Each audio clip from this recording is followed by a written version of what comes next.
Movie की starting में हमें मुन्नार के होली एंजल्स नाम के मेडिकल कॉलेज को दिखाया जाता है। वहाँ श्वेता नाम की एक स्टूडेंट अनएक्सपेक्टेडली सुसाइड करके मर जाती है और उसके मरने से पहले अवंतिका नाम की एक स्टूडेंट कम लेक्चर को श्वेता के मरने का तरीका एक सपने में दिखाई देता है।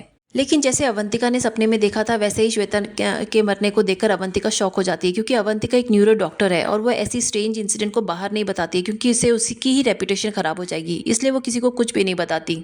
अब हम नेक्स्ट सीन में देखते हैं कि श्वेता से पहले मुकेश नाम का एक लड़का होता है, जो वो भी एक स्टूडेंट होता है, वो भी अलग पैटर्न में सुसाइड करके मर जाता है। इस तरह न्यूज़ हर जगह स्प्रेड हो जाती है।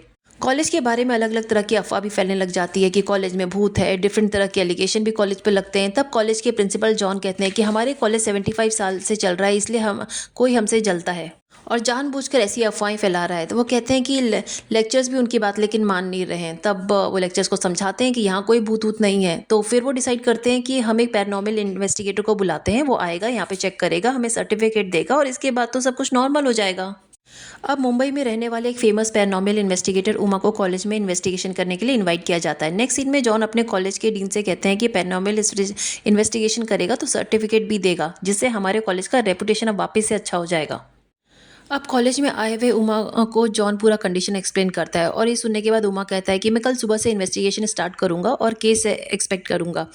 मानने वाली श्वेता के अब मरने वाली श्वेता के क्लासरूम में जाकर श्वेता के फ्रेंड से पूछताछ भी करता है और श्वेता के मरने से पहले वो कैसा बिहेव करती थी। तब श्वेता के फ्रेंड्स बताते हैं कि श्वेता मरने से एक हफ्ता पहले से काफ़ी स्ट्रेंज बिहेव कर रही थी। वो कहीं भी नहीं आती जाती थी, अकेले ही रहती थी। हमने उसे कभी भी ऐसे अकेला नहीं देखा था। हम उसे बोलते थे तो वो काफ़ी परेशान भी हो जाती थी और वो हल्की सी आवाज़ से भी इतना ज़्यादा इरिटेट हो जाती थी कि पूछो मत। से पागलों जैसे ही चिल्लाती थी, अगर ज़रा सा कप भी गिर गया, अगर ज़रा सी भी आवाज़ आ गई तो। उमा को थोड़ा स्ट्रेंज लगता है कि अचानक से क्यों उसे आवाज़ से इतनी इरिटेशन होने लगी। तब वो क्लासरूम में जहाँ बैठती थी वो जगह जाके चेक करता है और वहाँ उसके बेंच पे एक स्ट्रेच सिंबल ड्रॉ किया रहता है, जिसको वो याद कर रख लेता है। श्वेता ने लास्ट क्लास अवंतिका की ज्वाइन की थी, तो वो अवंतिका के पास जाता है और वहाँ से पूछता है कि श्वेता कैसी थी, कैसा जवाब दे रही थी, कैसा पढ़ती थी, कैसा क्या करती थी। और अवंतिका बिल्कुल भी सही जवाब नहीं देती है, घुमा फिरा के उसको वहाँ से भगा देती है। अब उमा श्वेता और मुकेश के रिपोर्ट्स लेने के लिए पुलिस स्टेशन जाता है। वहाँ पुलिस स्टेशन में आईएएस उसको मिलता है। वो उसे एसआई से मिलाता है और एसआई तो उसको मिलकर काफ़ी उसका मजाक उड़ाता है कि हम जिंदा लोगों को तो हम बचा नहीं पा रहे, ये आत्माओं से बात करेगा, ये केस सॉल्व करेगा। उमा उसे कोई जवाब नहीं देता, चुपचाप ज़रूरी फाइल्स लेता है और अपने घर आ जाता है। अपने घर आके वो फाइल स्टडी करता है तो उमा समझ जाता है कि श्वेता और मुकेश की मौत नॉर्मल सुसाइड नहीं थी, कुछ तो इसमें झोल है। श्वेता और मुकेश दोनों की बॉडीज अभी तक सेव करके रखी हुई थी, तो वो उनकी बॉडीज देखने के लिए जाता है और वहाँ उसको डॉक्टर बताते हैं कि नॉर्मली तो इनकी डेथ हुई थी तब इनकी बॉडी ठीक ठाक थी, लेकिन डेथ के बाद से इनकी बॉडी हर जगह से मुड़ रही है, जैसे हड्डियाँ टूट रही है। और तभी उमा नोटिस करता है कि मुकेश की बॉडी पे वही सिंबल बना है जो श्वेता के डेस्क के ऊपर बना हुआ था। अब उमा समझ जाता है कि दोनों की मौत का रीज़न एक ही है, तो वो तुरंत ही इन्वेस्टिगेशन के लिए कॉलेज में कोई क्लू ढूंढने के लिए चला जाता है। कॉलेज में उसे कोई और क्लू नहीं मिलता है। इस प्रोसेस में उमा अब गर्ल्स हॉस्टल में सर्च करने जाता है, तो उसे लगता है यहाँ पे कोई तो उसके साथ अच्छे से बिहेव करेगा और उसको बताएगा। हॉस्टल में रहने वाली एक लड़की अवंतिका के कहने पर भूत के गेटअप पे वर्मा को डराने के लिए कोशिश करती है, लेकिन उमा डरता नहीं है। उस लड़की को अवंतिका के पास ले जाकर वार्निंग देता है। अब अवंतिका को दखल देने के लिए मना भी करता है और वो वहाँ से चली जाती है। तभी उमा डिटेक्टर से अवंतिका के पास एक स्ट्रेंज एनर्जी डिटेक्ट करता है। नेक्स्ट सीन में उमा एविडेंस टीम को कांटेक्ट करता है और श्वेता के नंबर में डेटा चेक करता है। श्वेता के खींचे हुए फोटोज में उमा को एक मिस्टीरियस ऑब्जेक्ट नोटिस करता है और वो श्वेता उन फोटो को अवंतिका को दिखाता है और पूछता है क्या तुम्हें ये जगह पता है, ये कहाँ पे है। अवंतिका को ये जगह का पता नहीं होता है। ये एक ग्रुप फोटो होता है जिसमें श्वेता, मुकेश और श्रेया नाम की एक लड़की फोटो में होते हैं और तीनों कहीं खुश होते हैं और कहीं पे पार्टी की फोटो क्लिक करते हैं। तब अवंतिका बताती है कि श्रेया तो कहीं पे मिसिंग है और श्वेता और मुकेश की डेथ हो गई है। उमा बोलता है किसी कोई कंप्लेन की है किसी ने, तो वो बोलती है नहीं, हमें डायरेक्टर ने किसी भी तरह की कंप्लेन करने के लिए मना किया है। तब वो मुकेश और श्वेता के कमरे में जाके चेक करता है तो वहाँ पे उसे डॉक्टर का प्रिस्क्रिप्शन मिलता है, जहाँ पे एक ईयर ड्रॉप वाली बॉटल वहाँ मिलती है।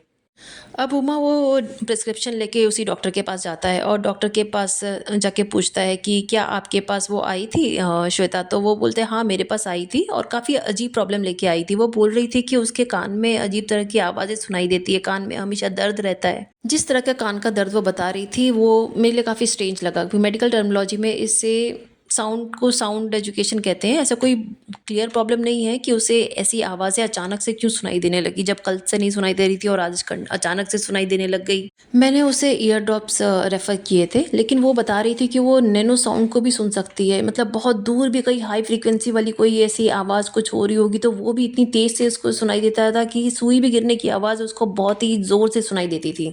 इतना इन्फॉर्मेशन लेके उमा वापस कॉलेज आ जाता है और वहाँ पे उसको चर्च की घंटी सुनाई देती है। इसके बाद वो एक बिल्डिंग में जाता है और जाके पता चलता है कि ये एक लाइब्रेरी है और यहाँ पे श्वेता और श्रेया और मुकेश की फ़ोटो दिखाती है। तो लाइब्रेरियन को पूछता है, क्या आप इनको जानते हैं? तो वो बोलते हैं, हाँ, ये लोग तो हमारे यहाँ पे आते थे। हाँ, मैं तो इनको जानता हूँ मैं। वो बताता है वो लोग यहाँ पे आते थे, रात को कभी-कभी पार्टी करते थे और फिर वापस चले जाते थे। अब दिखाते हैं कि श्रेया कहीं से वापस हॉस्टल आती है और उसे वॉचमैन देख लेता है और ये खबर सबको करता है। लेकिन रास्ते में उसे हाई फ्रीक्वेंसी आवाज़ इतनी ज़ोर से सुनाई देती है कि वो बिल्कुल बर्दाश्त नहीं कर पाती और चीखते हुए गिर जाती है और इस दौरान सोते हुए अवंतिका को ये सपना दिखाई देता है कि श्रेया सुसाइड करने वाली है। लेकिन ये बात वो उमा को बताना चाहती है, लेकिन वो नहीं बताती है कि पता नहीं वो क्या सोचेगा, कहीं वो पागल है ये तो नहीं सोचेगा। वॉचमैन ने जो उमा को बताया था कि वो हॉस्टल आ चुकी है, तो उमा आता है कि श्रेया यहाँ पे आ गई है हॉस्टल में, तो वो उससे जाता है बात करने के लिए उसी वक्त, लेकिन जाके देखता है तो वो सुसाइड कर चुकी होती है। ये देख के तो उमा और भी शॉक हो जाता है। नेक्स्ट सीन में हम क्राइम स्पॉट पे देखते हैं कि उमा को शक होता है कि अपने स्टाफ के ऊपर नज़र रखने के लिए बोलता है कि अवंतिका से बात करता है कि कल रात तुमने मुझे फ़ोन क्यों किया था। अवंतिका सच छुपाती है, वो बताना नहीं चाहती उसे कुछ भी। तब उमा उससे समझाता है कि तीनों जो लोग मरे हैं ना, वो तीनों स्टूडेंट्स तुम्हारे ही थे। तो अब मुझे लगता है कि अगला टारगेट तुम ही हो, तो तुम अब थोड़ा संभल के रहना। कुछ भी एबनॉर्मल एक्टिविटी फ़ील हो तो मुझे ज़रूर बताना और शाम को मैं लाइब्रेरी जा रहा हूँ इन्वेस्टिगेशन, तुम्हें आना होगा तो तुम भी आ जाना। अब शाम को उमा जाता है लाइब्रेरी इन्वेस्टिगेशन करने के लिए। अवंतिका उस समय तो कोई जवाब नहीं देती थी, वहीं से चली गई थी, लेकिन वो भी यहाँ पे आई हुई रहती है। तो उसको पूछता है, तुम कैसे आई यहाँ पे? तो बोलती है, मैं देखने आई हूँ कि सुपरनैचुरल फोर्स कुछ होता है कि नहीं होता। उमा को स्टूडेंट की हेल्प से लाइब्रेरी में डिवाइस सेट करता है। तभी वहाँ पे उमा खुश हो जाता है ये देख के कि कुछ तो यहाँ पे आवाज़ आ रही है। उमा को कंफर्म हो जाता है कि लाइब्रेरी में सच में कोई सुपर नेचुरल पावर है। उमा को ये भी पता चलता है कि यहाँ एक नहीं, दो नहीं, बल्कि इससे कहीं ज़्यादा स्प्रेड है। तभी अवंतिका भी स्ट्रेंज बिहेव करने लग जाती है। वो अपना आपा खो देती है, अजीब तरह से हवा में उड़ने लगती है, चिल्लाने लगती है और इससे बाकी स्टूडेंट्स भी डर जाते हैं और वह स्टूडेंट्स को हिम्मत देता है और किसी तरह से अवंतिका को कंट्रोल करने के लिए बोलता है। तब नेक्स्ट सीन में हम उमा को देखते हैं कि वो कहता है कि जो इंसिडेंट है उसके लिए अवंतिका की जिम्मेदार है। अब सब कॉलेज में डर जाते हैं और ये बात फिर जॉन तक भी जाती है और जॉन बोलता है कि अगर अवंतिका ही ज़िम्मेदार है सब इंसिडेंट के लिए, तो मैं उसे मेंटली फिज़िकली कंडीशन जब उसकी ठीक हो जाएगी तभी उसे एग्ज़ाम देने के लिए यहाँ पे अलाउ करूँगा। नहीं तो लोग बोलेंगे स्ट्रेस के मारे इसने सुसाइड कर लिया है और मैं अपने कॉलेज में एक और सुसाइड में एक्सेप्ट नहीं करूँगा। लेकिन उमा उसे समझाता है कि अवंतिका की वजह से ये सब कुछ भी नहीं हुआ, ये सब सुपर नेचुरल फोर्स की वजह से हुआ। जॉन नहीं मानता और वो उमा को डिसाइड करता है कि खुद इन्वेस्टिगेशन करके अवंतिका को सेफ रखेगा। उमा वापस लाइब्रेरी जाता है जहाँ उसे सुपर नेचुरल फोर्स से कांटेक्ट करने की कोशिश करता है। तभी वहाँ पे रियलाइज़ करता है कि फ्लोर की धूल पे एक पैटर्न बनी है और ये सोचता है ये तो वही पैटर्न है जो हमें डेस्क पे मिली थी, जो उसकी बॉडी पे मिली थी। फिर वो सोचता है कि ये पैटर्न किस फ्रीक्वेंसी से बनती है, कौन से साउंड की फ्रीक्वेंसी पे ये बनता है। तो वो अपने दोस्त को हेल्प लेता है और उससे पता कर लेता है कि ये कौन से उस पे बनती है। उमा को पता चलता है कि ये ऑर्फनेज का चर्च था और ऑर्फनेज के चर्च को ही बाद में लाइब्रेरी में कन्वर्ट कर दिया गया था। चर्च के फादर से जाता है बातचीत करने के लिए, लेकिन वो उसे कुछ बहुत ज़्यादा नहीं बताते और फिर वो वापस आ जाता है। अब उसके दोस्त का एक दिन फ़ोन आता है, वो उसको बता देता है कि कौन से फ्रीक्वेंसी नोट्स पे ये तुम्हें ये डायग्राम बनेगा।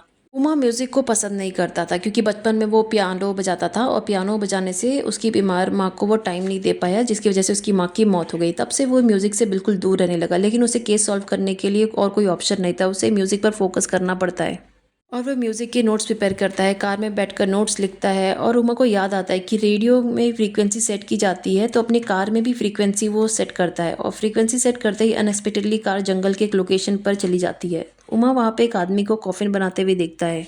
वो उसके पास जाता है और पूछता है कि मैं होली एंजल्स मेडिकल कॉलेज के बारे में कुछ जानना चाहता हूँ। आपने जो मेडिकल नोट्स एक आदमी को देता है और नोट्स देखते ही आदमी काफ़ी इमोशनल हो जाता है, डॉक्टर को डायना के बारे में बताना शुरू करता है। ये स्टोरी 34 साल पहले की है होली एंजल्स मेडिकल कॉलेज की स्थापना करने वाले डॉक्टर डैनियल की वाइफ डॉक्टर डियाना भगवान पर बहुत ज़्यादा विश्वास करती थी, इसलिए अपने कॉलेज के पास उन्होंने एक चर्च बनवाया। डियाना को मेडिसिन से ज़्यादा म्यूज़िक में भी काफ़ी इंटरेस्ट था। वो हर संडे चर्च में म्यूज़िक इंस्ट्रूमेंट को बजाकर प्रेयर करती थी और हर संडे चर्च में किसी न किसी पैदा हुई हैंडीकैप बच्ची को वहाँ कोई छोड़ के जाता था, तो डियाना उसका ख्याल रखती थी। डियाना इस तरह काफ़ी बच्चों की मदद किया करती थी, उनको खुद पालने का उसने डिसाइड कर रखा था। तो यहाँ पे वो डॉक्टर डियाना मदर डियाना बन गई और चर्च को ऑर्फनेज में कन्वर्ट कर दिया, लेकिन वो बच्चे सही से बोल नहीं सकते थे। इसलिए डियाना उनको अपने मन की बात म्यूज़िक के ज़रिए बताने के बारे में सोचती है और इससे उनका बिहेवियर काफ़ी इम्प्रूव हो जाता है और कुछ दिन के बाद इसका इफ़ेक्ट बच्चों पे दिखता है और बच्चे भी थोड़े-थोड़े इम्प्रूव होने लगते हैं। लेकिन पता नहीं वहाँ पे क्या होता है कि सारे बच्चे एक-एक करके मरने लगते हैं और अपनी आँखों के सामने इतने सारे बच्चों को मरते हुए देखकर डियाना काफ़ी दुखी हो जाती है और फिर कोई उसे भी बचा नहीं पाता है। बहुत कोशिश करती है उन बच्चों को बचाने की, लेकिन आश्रम के पूरे 42 बच्चे मर जाते हैं। तब डियाना को किसी ने बिना बताए वहाँ से गायब हो जाती है और फिर हमें बिल्कुल पता नहीं चलता कि वो कहाँ पे है। अब उमा समझ जाता है कि मरने वालों के पास दिखे सिंबल्स और चर्च की दीवारों पे बने सिंबल्स एक ही हैं और उमा को ये भी समझ में आता है कि अवंतिका को जो परेशान कर रहा है वो डियाना ही है। वो जानना चाहता है कि डियाना अवंतिका का रिश्ता क्या है, डियाना क्यों फोकस कर रही है उस पे। अब उसकी फ़ोटो लेकर वो अवंतिका के पास जाता है, उसको दिखाता है और पूछता है कि क्या तुम इसको जानती हो? क्या तुम्हारा इसके साथ कोई रिश्ता है? तब अवंतिका फ़ोटो देख के उसको पहचान जाती है और बोलती है इसका नाम डियाना नहीं, इसका नाम जूलिया है। मैं 3 महीने से हॉस्पिटल में इसका ट्रीटमेंट कर रही हूँ और ये काफ़ी सालों से कोमा में है। ये सुनने के बाद उमा समझ जाता है कि डियाना की आइडेंटिटी बदल गई है। उसके मरने के बाद भी उसकी बॉडी को वेंटिलेटर पे रखा गया था। यह बात अवंतिका बताती है, लेकिन अवंतिका मानने को तैयार नहीं होती कि ये सब डियाना ही कर रही है। तो वो डियाना को दिखाने के लिए हॉस्पिटल लेके जाती है। वो ये भी बताती है कि डियाना का ट्रीटमेंट यहाँ पे इसी हॉस्पिटल में 34 साल से हो रहा है। डियाना कोमा से बाहर आई थी, पर ये बात सीनियर्स को बताती है, लेकिन डियाना ज़्यादा एनेस्थीसिया देकर उसे दोबारा कोमा में डाल दो, ऐसा बोला जाता है। अवंतिका ने ऐसा करने से मना कर दिया, जिसकी वजह से उसकी ड्यूटी वहाँ से हटा दी गई। श्वेता और मुकेश श्रेया इस ड्यूटी को लगवा दिए जाते हैं और इन तीनों ने डियाना को ज़्यादा एनेस्थीसिया दिया, जिससे वो बर्दाश्त नहीं कर पाई और उसकी आत्मा कोमा में सीधा बॉडी से बाहर निकल गई। डियाना की आत्मा चर्च में आई और वहाँ के बच्चों की आत्माओं से बातें करने लगी। दूसरी तरफ मुकेश और बाकी दूसरे लोग जानबूझकर डियाना को कोमा में रखा। ये उमा समझ जाती है और अब उसका प्लान के हिसाब से डियाना का सब काम है सबसे बदला लेना। अब उमा समझ जाता है ये सब किसी का प्लान है। इतने सालों से कोई उसको रख रहा है यहाँ पे हॉस्पिटल में, तो कोई ना कोई तो इसके पीछे ज़रूर है। अब उमा डिसाइड करता है कि उसे डियाना को कॉन्शियस करना पड़ेगा। वो इसमें कोशिश करता है, लेकिन तभी वहाँ पे पुलिस आ जाती है और उस पे इल्ज़ाम लगा देती है कि वो पेशेंट को मारने की कोशिश कर रहा है। इंस्पेक्टर पैसों के लिए बिक गया था और उमा को हेल्प करने की बजाय वो उस पे ही अटैक करता है। पुलिस स्टेशन में एसआई उसे काफ़ी मारता पीटता है। डियाना की आत्मा ये सब देखकर साउंड इफ़ेक्ट्स की वजह से और उसके पावर से एसआई पर अटैक करती है और इन्वेस्टिगेशन ऑफिसर को भी पता चलता है कि डियाना का नाम छुपाकर उसका ट्रीटमेंट क्यों किया जा रहा है। जॉन से उमा पूछता है कि डियाना का नाम क्यों बदला गया है। तब वो जॉन बताता है कि इसका हस्बैंड डैनियल है और जो फॉरेन में रहता है। तो वो ऐसे तो कभी आता नहीं, कुछ ना कुछ होगा तभी वो आएगा। लेकिन हम तभी देखते हैं कि डियाना की आत्मा मौका देख के जॉन पे अटैक कर देती है और उसकी नेक्स्ट सीन में मौत हो जाती है। अब ये खबर सुनकर डैनियल अपनी दूसरी वाइफ नैन्सी के साथ इंडिया आता है और एक बात समझ में आती है कि कॉलेज में अब तक जो भी हुआ है ये सब के बारे में डैनियल को कुछ पता ही नहीं था।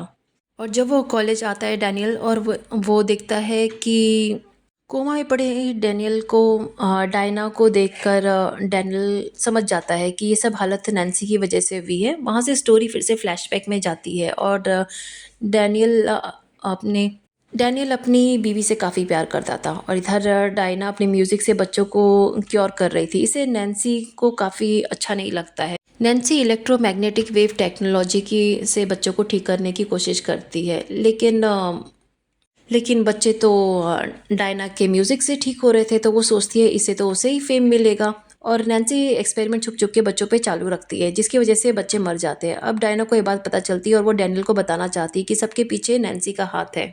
तभी नैन्सी पीछे से डायना पे अटैक कर देती है और डियाना कोमा में चली जाती है। नैन्सी इस मौके का फ़ायदा उठाती है और डियाना की आइडेंटिटी बदल कर उसे गायब कर देती है। नैन्सी डैनियल के करीब आती है और उससे शादी कर लेती है।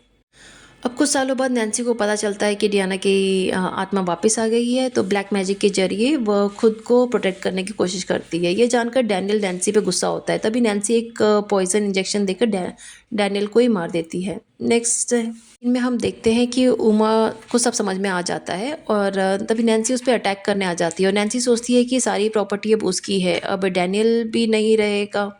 हॉस्पिटल में कोमा पड़ी डियाना को मारने की कोशिश करती है, लेकिन वहाँ पे उमा पहुँच जाता है और उसे बचाने की कोशिश करता है। उमा वहाँ पे पहुँच के डियाना को रिक्वेस्ट करता है कि प्लीज़ अपनी बॉडी में वापस आ जाओ, मरे हुए बच्चों को तुम्हें इंसाफ दिलाना है। तभी डियाना अपने बॉडी में वापस आ जाती है। नैन्सी को उसके ब्लैक मैजिक भी प्रोटेक्ट नहीं कर पाते।